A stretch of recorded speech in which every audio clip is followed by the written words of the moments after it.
क्या अभी भी ब्लर आ रहा है बेटा? Hello sir. क्या अभी भी ब्लर आ रहा है? सर आपका भी नहीं है, आपकी स्क्रीन नहीं दिख रही। अभी ठीक आ रहा है क्या? सर दिख रही है। अब दिख रही है। ओके ओके, ठीक है साफ बेटा। सर अब ये दिख रही है। ठीक है, ओके, बहुत अच्छा। चलिए ठीक है। सर हाँ, टेबल वन की हम बात कर रहे थे कल। Table one charts some of the major campaigns. Okay, इसको देख लीजिए। Table one chart some of the major campaigns of the Mughals. अब टेबल वन में आप देखेंगे कि ये कुछ जो लड़ाइयों को जो मुगल बादशाहों ने जीता है उसके बारे में इसमें समझाया गया है, जिसको मैं अभी बता रहा हूँ आपको।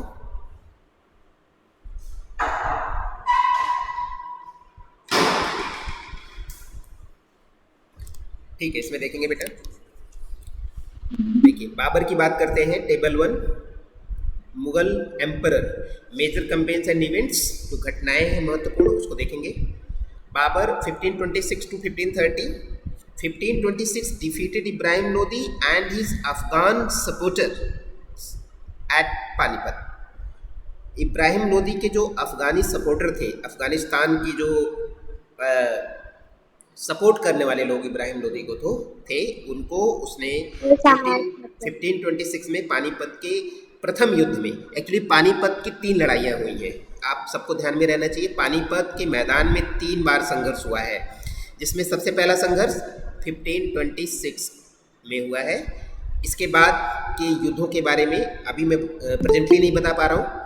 इसके बाद भी 2 लड़ाइयाँ और हुई हैं, जिसको हम पानीपत का दूसरा, पानीपत का तीसरा युद्ध कहते हैं। ठीक है, तो ये पानीपत का जो प्रथम युद्ध है ये 1526 में हुआ है, ये ध्यान रखिएगा। सेकेंड, बाबर ने 1527 में किसको हराया? राणा सांगा को हरा दिया। राणा सांगा, ठीक है, राणा सांगा को हराया, जो कि एक राजपूत शासक था। और राजपूत शासकों के जो एलाइज थे, उनके जो सहयोगी थे, उनको भी खानवा के युद्ध में उसने हराया था। किस मैदान में हराया था? खानवा। खानवा उसका नाम है, उस लड़ाई का जो मैदान है उसको खानवा कहते हैं। तो खानवा के युद्ध में राजपूतों के जो सहयोगी थे, उनको भी उसने खानवा के मैदान में हरा दिया था। और इसके बाद 1526 में उसने किसको हराया? राजपूतों को फिर से हराया चंदेरी के मैदान में। चंदेरी का युद्ध हुआ था 1526 में।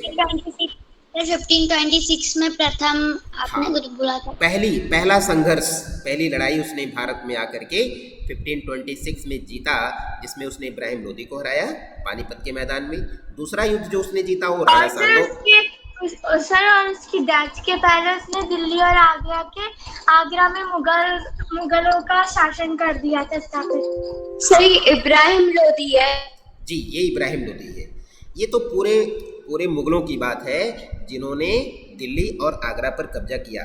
ये पूरे मुगल शासन की बात, मुगल साम्राज्य की बात है। लेकिन अभी बाबर की जो बात हो रही है, बाबर अभी आगरा नहीं पहुंचा है, अभी वो दिल्ली की बात हो रही है। ठीक है जी। सर डिफाइटेड मतलब हारा हुआ। डिफीटेड का मतलब हरा दिया बेटा, डिफीटेड का मतलब हरा दिया। किसको हराया? Rana Sanga. Good morning sir. Good morning बेटा। राणा सांगा को हराया और इब्राहिम लोदी को हराया, राजपूत शासकों को हराया। ठीक है, जो राजपूत जो उनके खिलाफ मोर्चा बना करके जब बाबर के खिलाफ उन्होंने संघर्ष छेड़ा, तो उनको भी चंदेरी के मैदान में उसने हरा दिया। Established control over Agra and Delhi before his death. और अपने मृत्यु से पहले उसने दिल्ली और आगरा दोनों जगहों पर उसने अपना नियंत्रण स्थापित कर लिया। दोनों जगह पर उसने अपना शासन सत्ता स्थापित कर ली। आगे चलेंगे। हुमायूं, अब हुमायूं की बात करते हैं 1530 to 1540 और 1555 to 1556। बेटा कोई भी स्टूडेंट, मैं अंशिका को बताऊंगा। अभी एक स्क्रीनशॉट, जैसा कि उसने कल लेकर के भेजा था, अच्छा स्क्रीनशॉट भेजा था, तो अभी अंशिका आप। सर वो ओके सर वो तो ठीक है अंशिका, हाँ आपने भी अच्छा भेजा था। यशिका, क्या नाम है, यस्मिता। हाँ हाँ, यस्मिता ने भी अच्छा भेजा था, अंशिका ठाकुर ने भी अच्छा स्क्रीनशॉट भेजा था, मैंने कल देख लिया था, है ना। ठीक है, तो अंशिका बेटा आप कर लो, ठीक है। चलो आगे चलते हैं। Humayun divided his inheritance according to the will of his father. Humayun के पिताजी जो बाबर थे, उन्होंने जैसा उनकी इच्छा थी, जैसी उनकी वसीयत में जैसा उसने लिखा था, उसके अनुसार जो कुछ भी साम्राज्य उसे मिला हुआ था हुमायूं को, उसने अपने भाइयों में बांट दिया। His brothers were each given a province. अपने सभी भाइयों को उसने एक एक प्रदेश दे दिया कि आप उस पर शासन करिए। ठीक है, जैसे होता है ना पिताजी की संपत्ति में पुत्रों के बीच में बंटवारा होता है, ऐसे ही हुमायूं ने अपने भाइयों को बाबर की जो भी संपत्ति थी, जो भी साम्राज्य था, उसको अपने भाइयों के बीच में बांट दिया। Okay, the ambitions of his brother Mirza Kamran weakened Humayun's cause against Afghan competitors. अगर गुड मॉर्निंग सर। जी बेटा, गुड मॉर्निंग। उसके जो एक भाई हैं मिर्जा कामरान, उनकी जो महत्वाकांक्षाएं थी, वो हुमायूं चाहता था कि जो अफ़गान कम्पिटिटर्स हैं, अफ़गान जो प्रतिद्वंदी हैं, उसके खिलाफ वो उधर का साम्राज्य वो ले ले, लेकिन कहीं न कहीं मिर्ज़ा कामरान की जो एम्बिशन थी वो हुमायूं के इच्छा के विपरीत थी, इसलिए उसने उधर का क्षेत्र अपने हाथ में नहीं लिया और उसको अपने भाइयों को दे दिया। और इधर का क्षेत्र जो दिल्ली के इधर का क्षेत्र है, इस क्षेत्र पर उसने अपना अधिकार स्थापित करने की कोशिश किया हुमायूं ने। तो फिर क्या हुआ, शेर खान डिफीटेड हुमायूं इन चौसा। तो चौसा के मैदान में 1539 को शेर शाह सूरी ने, जिसका नाम पहले शेर खान था, उसने हुमायूं को हरा दिया। और कन्नौज में दोबारा भी उसने हुमायूं को हरा दिया। और 2 बार हारने के कारण से हुमायूं को भारत छोड़ करके फिर से कहाँ जाना पड़ा, ईरान। उसको ईरान भाग जाना पड़ा। वो यहाँ से ईरान भाग गया, फिर से यहाँ अपने देश में नहीं रहा। In Iran Humayun received help from the Safavid Shah. Safavid Shah उसका सहयोगी, उसका शुभचिंतक, उसको सहायता करने वाला हुमायूं को, उसने वहाँ ईरान में उसकी हेल्प की, उसको पूरा समर्थन दिया, सेना दिया। उसके बाद वापस फिर से आकर के हुमायूं ने ही रिकैप्चर दिल्ली इन 1555। 15 साल बाद वह वापस लौटा और फिर से उसने दिल्ली पर कब्जा कर लिया, but died the next year after an accident in his building. और हुमायूं के बारे में कहा जाता है कि हुमायूं जब सीढ़ियों से उतर रहा था, बिल्डिंग की सीढ़ियों से उतर रहा था, उतरते समय वो सीढ़ियों पर लड़खड़ा करके गिर गया और उसकी मृत्यु हो गई। ये हुमायूं के बारे में है। अगले साल का मतलब 1556 में उसकी मृत्यु हो गई। और जब उसकी मृत्यु हुई तो बहुत ही कम उम्र में, 13 साल की उम्र में अकबर राजा बनता है। देखिए यहाँ पर दिया है, Akbar was 13 years old when he became emperor। अब आप समझ सकते हैं, मैंने आपको भेज दी स्क्रीनशॉट, पर थोड़ी ब्लर आई है। ब्लर, चलो थोड़ा बहुत ब्लर आएगा। सर मैंने भी भेज दिया है आपको स्क्रीनशॉट, वो बिल्कुल ब्लर नहीं है। ठीक है, ठीक है, हम देख लेंगे। हुमायूं हाँ, थे, हुमायूं अकबर के पापा थे। हुमायूं अकबर के पिता थे। हुमायूं अकबर के पिता थे और उसमें अकबर की उम्र केवल 13 साल थी। और 13 साल की उम्र में अकबर को भी क्या बनना पड़ा, राजा बनना पड़ा। राजा बनना पड़ा, वो राजा अपने से नहीं बना, बनना पड़ा, क्योंकि पिताजी जब नहीं है तो बेटे को उनका कार्यभार, उनका राज का संभालना पड़ा। ठीक है, तो अकबर को शासन संभालना पड़ा। हिज जी सर, तो अकबर ने अपने उस उम्र में कैसे शासन चलाया होगा? होता क्या है कि जब कोई छोटा बच्चा 12 साल का, 13 साल का राजा बनता है, तो राजा जैसी योग्यता तो उसके अंदर तुरंत नहीं आ पाती है। होता क्या है, जो पुराने राजा जैसे हुमायूं के जो सहयोगी रहे होंगे, हुमायूं के जो वफादार मंत्री रहे होंगे, उनके सहयोग से, उनकी सलाह के अनुसार वो राजा के रूप में बैठता है, लेकिन उनकी सलाह से काम करता है। धीरे धीरे जब एक्सपीरियंस हो जाता है, धीरे धीरे जब अनुभव हो जाता है राजकाज चलाने का, तो फिर से वो फुल फ्लैश निर्णय लेने लगता है और फिर अपने आदेश के अनुसार सारी चीजें मतलब जो उससे बड़े लोग कहते हैं एल्डर, वो उनकी बातें मानता है। हाँ, पहले वो उनकी बातें मानता है और बातें मानते मानते वो सीख जाता है, सारा राजकाज समझ जाता है क्या कैसे करना है। धीरे धीरे उसके अंदर 1-2 साल में इतना अनुभव हो जाता है कि फिर वो राजकाज अपने मर्जी के अनुसार फिर चलाने लगता है। ऐसा होता है, ठीक है। क्योंकि 13 साल की उम्र में कोई व्यक्ति एक परिपक्व जैसे कह मैच्योरिटी जो नहीं है वो नहीं आती है इतनी जल्दी, लेकिन हाँ सहयोगियों के बल से वो काम कर लेता है। तो अकबर के शासन को 3 भाग में हम बांट सकते हैं, 3 भाग में बांट सकते हैं। पहला जो समय है वो क्या है, 1556 टू 1570, यानी शुरुआत के जो 14 वर्ष हैं, शुरुआत के जो 14 ईयर्स का समय है, Akbar became independent of the regent Bairam Khan and other members of his domestic staff. अब इन 14 सालों में वो पहले अनुभव लेता है और ये जो सहयोगी हैं उसके, ये जो सहयोगी हैं बैरम खान उसका बहुत बड़ा मंत्री था, और जो उसके घरेलू स्टाफ हैं उनके जो मेंबर्स हैं उनसे वो इंडिपेंडेंट होता है, स्वतंत्र होता है पहले, है ना। 14 सालों में उनसे सीखता है शासन का तरीका और उसके बाद उनसे स्वतंत्र होता है। उसके बाद military campaigns were launched against the Suri's. Suri का मतलब होता है शेरशाह सूरी, जो सूरी जो शासक है शेरशाह सूरी उसमें आता है, और भी लोग जो आते हैं। सही प्रोवाइंस होता है। जी बेटा, सही प्रोवाइंस लिखा है। नहीं, दोबारा बोलो बेटा। सर प्रोवाइंस कैंपेन्स लिखा है बेटा, मिलिट्री कैंपेन। वो जो हुमायूं 1530 1540 के नीचे वाली सेकंड एंड लास्ट में प्रोविंस लिखा है।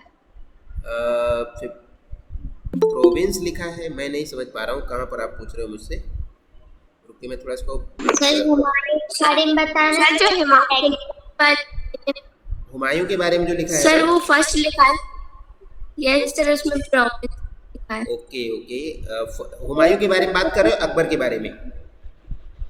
ओके हाँ, मैं समझ गया। ठीक है, बहुत अच्छी बात है। आपके मन में कोई क्वेश्चन आता है इसको जरूर पूछिए। प्रोविंस का मतलब बेटा प्रदेश होता है ना। प्रोविंस का मतलब होता है प्रदेश। जैसे आजकल हम स्टेट बोलते हैं ना, स्टेट, इसी तरह से स्टेट को ही हम प्रोविंस कहते हैं। बात समझ में आ गई है? Yes sir. हाँ ठीक है। हाँ, ये भी एक पॉलिटिकल यूनिट होती है, राजनीतिक इकाई होती है प्रोविंस। ठीक है, हाँ ठीक है, अच्छा क्वेश्चन है आपका। ठीक है, आगे चलते बेटा। तो डोमेस्टिक स्टाफ, मिलिट्री कैंपेन्स और launched against the Suri's and after Afghan against the neighbouring kingdom of Malwa and Gondwana. देखिए, जब पहले उसने सूरियों के खिलाफ पहले सैनिक अभियान चलाया, उनको पराजित कर दिया। उसके बाद अफगानों को उसने हरा दिया अकबर ने। इसके बाद जो उसके पड़ोसी जो साम्राज्य थे छोटे छोटे, ठीक है, जिसमें मालवा, गोंडवाना, इन पर भी उसने सैनिक अभियान चलाया, उनको अपने कंट्रोल में लिया। And to suppress the revolt of his half brother Mirza Hakim. Half brother कौन हो सकता है? उसका कोई नज़दीकी रहा होगा, बहुत नज़दीकी। हाफ ब्रदर मिर्जा हाकिम के विद्रोह को भी उसने दबा दिया। मिर्जा हाकिम ने इसके खिलाफ विद्रोह करने की कोशिश किया था और मिर्जा हाकिम को इसने सैनिक दम पर उसने दबा दिया। एंड द उज्बेक्स, और जो उज्बेकिस्तान के जो विद्रोही हैं, जो अकबर के शासन को नहीं देखना चाहते थे, उस पर आक्रमण करना चाहते थे, उनको भी उसने दबा दिया। इन 1568 the Sisodia capital of Chittor Sisodia राजपूतों की राजधानी हुआ करती थी, उसको उसने अपने कब्जे में कर लिया। सीज्ड का मतलब होता है कब्जे में कर लेना, उस पर नियंत्रण स्थापित कर लेना, छीन लेना, कब्जा कर लेना। एंड इन 1569 रणथंभौर भी राजस्थान का एक बहुत ही प्रसिद्ध ऐतिहासिक स्थल है, जिस पर भी अकबर ने अपना कब्जा कर लिया। तो इतने समय में अगर हम 1556 टू 1570 की बात करते हैं तो इसमें अकबर ने इतनी सारी सफलताएं प्राप्त की थी। सेकंड जो उसका पार्ट है उसके शासन का, वो 1570 टू 1585 है।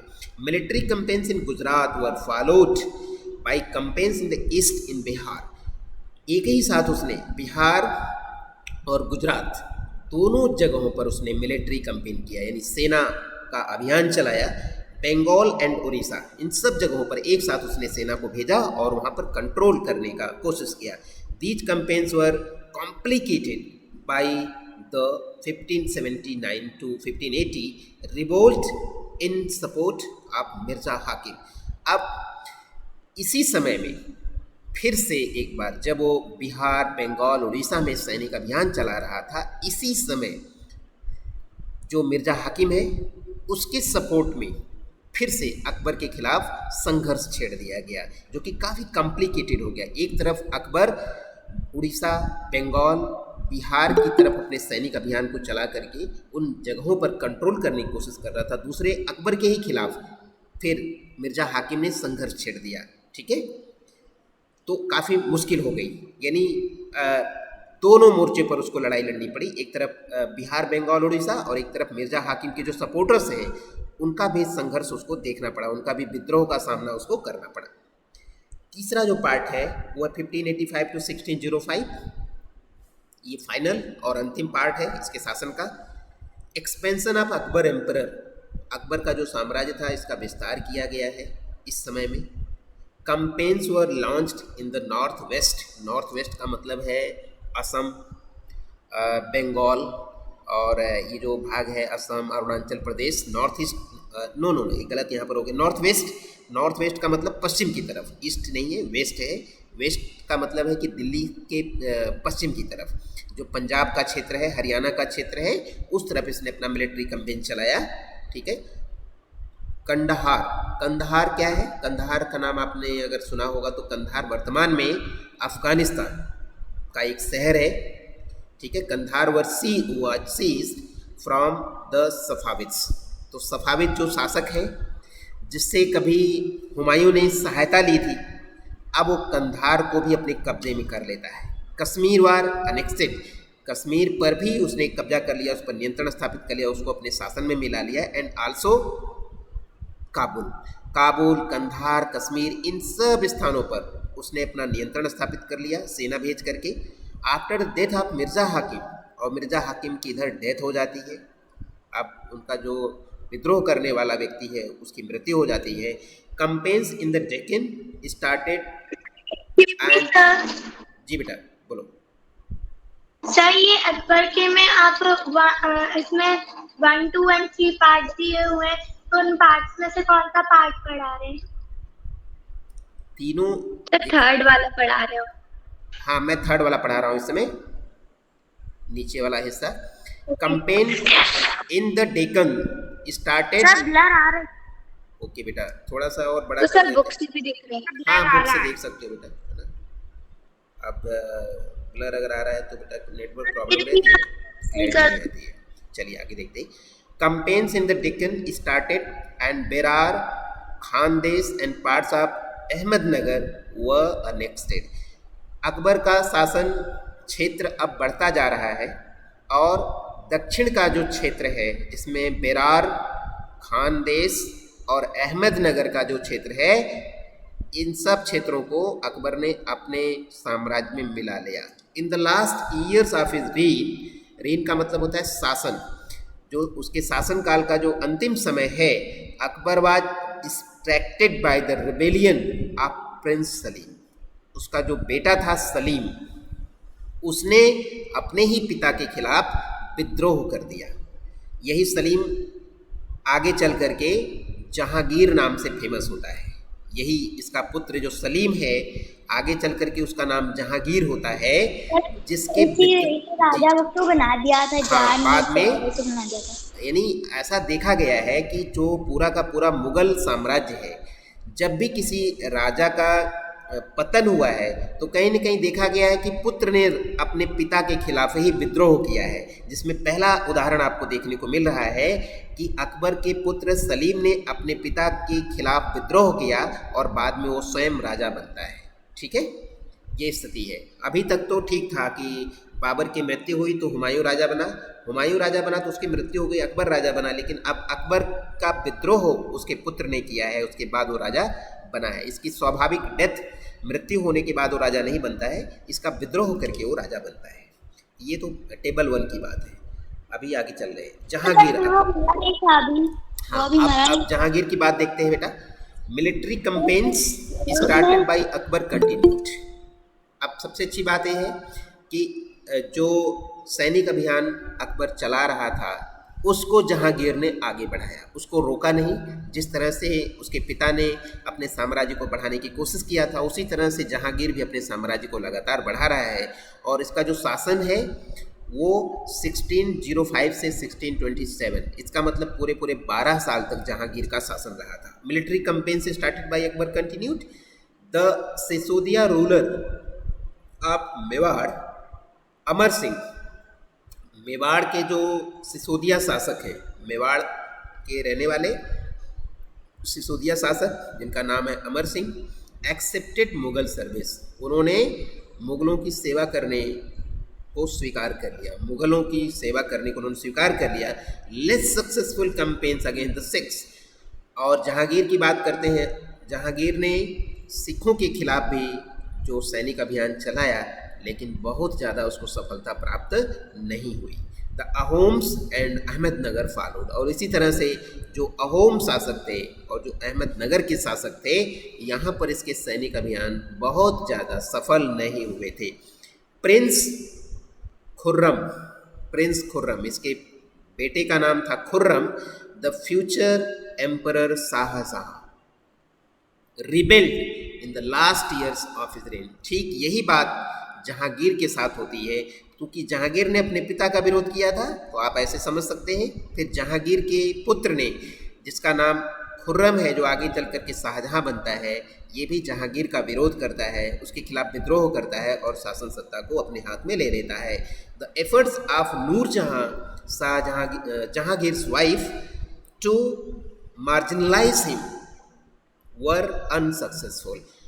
जहांगीर की जो पत्नी है नूरजहां, उसने कोशिश किया था कि ये जो विद्रोह है वो जहांगीर के खिलाफ ना हो, लेकिन उसको कोई सफलता प्राप्त नहीं हुई और शाहजहां ने अपने पिता का भरपूर विरोध किया और बाद में वो राजा बनता है। अब शाहजहां की बात करते हैं। ठीक शाहजहां के साथ भी ऐसा ही हुआ था। शाहजहां 1627-1658 इसके शासन का समय है। Mughal campaigns continued in the Deccan under Shahjahan. Deccan का मतलब सर आप ये कहना चाह रहे हैं कि सर वो हिस्ट्री रिपीट हुई जैसा क्या था? हाँ, एक बार ये शुरू हुई तो हिस्ट्री ये रिपीट होती गई है। मुगल हर शासक के बेटे ने उनका विरोध किया है कहीं न कहीं। अगर हम शुरुआत करते हैं अकबर से, अकबर के बेटे ने विरोध किया तो फिर अकबर के बेटे का विरोध उसके बेटे ने किया, फिर उसके बेटे का विरोध उसके बेटे ने किया। ये एक सीरीज चलती चली जा रही है। अगर आप देखेंगे शाहजहां का विरोध करने वाला फिर औरंगजेब मिलेगा आपको, ठीक है। तो अब डेक्कन की बात आ रही है इसमें। Mughal campaigns continued in the Deccan. Deccan की जब डेक्कन की बात आती है तो आप लोग क्या समझ पाते हैं डेक्कन का क्या मतलब है? डेक्कन भारत का जो दक्षिण हिस्सा है। जब अभी हम बात करते हैं आंध्र प्रदेश की, तो आंध्र प्रदेश का जो हिस्सा है और तेलंगाना का हिस्सा है, ये पूरा डेक्कन क्षेत्र कहा जाता था पहले, है ना। डेक्कन का पठार कहते थे एक्चुअली, है ना, प्लेट्यू ऑफ डेक्कन मतलब होता है जहाँ पे मतलब फिसली पहाड़ियाँ और नीचे जाने वाली ऐसी पहाड़ियाँ होती है ना, चट्टाने टाइप, वहाँ उस एरिया को भी डेक्कन। हाँ, ये पहाड़ी क्षेत्र है जिसको हम डेक्कन का पठार भी कहते हैं हिंदी भाषा में। तो ये डेक्कन का जो क्षेत्र है इसकी हमेशा बात करें। डेक्कन जब क्षेत्र आता था समझ जाइए कि साउथ इंडिया का जो हिस्सा है नीचे का, आंध्र प्रदेश से नीचे का हिस्सा। Mughal campaigns continued in the Deccan under Shahjahan. Shahjahan ने भी क्या किया, अपने जो सैनिक अभियान है उसको जारी रखा, खास करके दक्षिण भारत में। द अफगान नोबल खान जहां Lodhi rebelled and was defeated. अब शाहजहां का विरोध करने के लिए एक अफगान शासक जिसका नाम है खान जहां लोधी, इसने शाहजहां का विरोध किया लेकिन उसको हरा दिया गया, वो सक्सेसफुल नहीं हुआ। कैंपेन्स वर लॉन्च्ड अगेंस्ट अहमदनगर। और यहाँ पर ये खान जहां लोधी सर वो मुस्लिम था कि वो था हिंदू? अफगान, हाँ बेटा मुस्लिम ही है, सभी मुस्लिम ही है, इसमें कोई खान जहां नाम है ना, खान जहां लोधी, ये लोधी नहीं है, लोधी है ना। लोधी और लोधी में फर्क होता है, समझे सर ये वाला लोधी का मतलब क्या होता है? बेटा इतना मैं अंदर तक का मुझे नॉलेज नहीं है, लेकिन बस ये वाला लोधी मतलब मुस्लिम होता है। हाँ हाँ, ये लोधी मुस्लिम होते हैं। अभी जो लोधी है वो हिंदू में आते हैं। फिलहाल यहाँ पर हिंदू मुस्लिम के हिसाब से हमें ना तो सोचना है, बस हमें अपने इतिहास को पढ़ना है कि किस व्यक्ति ने क्या किया है ना। हिंदू मुस्लिम का कोई concept sir time is over. हाँ, इसमें time sir time is over. ठीक ठीक ठीक, चलिए ठीक है। तो फिर हम शाहजहाँ के बारे में next day time is over. ठीक है ठीक है ठीक है बेटा, कोई बात नहीं। बहुत अच्छा। सर अगली आपकी है। हाँ, नेक्स्ट इंग्लिश का चैप्टर पढ़ाएंगे ना, क्वालिटी पढ़ेंगे आगे। चलिए, थैंक यू। अभी आप सभी लोग जुड़े रहिए, है ना। 49 अटेंडेंस दिखाई दे रही है। अभी हाँ हाँ, अभी जब बाय सर, थैंक इंग्लिश की क्लास चलेगी तो उसमें भी एक स्क्रीनशॉट बनता है, आप लोग एक स्क्रीनशॉट लीजिएगा, उसको ग्रुप पे हम डालेंगे। ठीक है, थैंक यू। सर मैं ले लूंगा। ओके बेटा, बाय।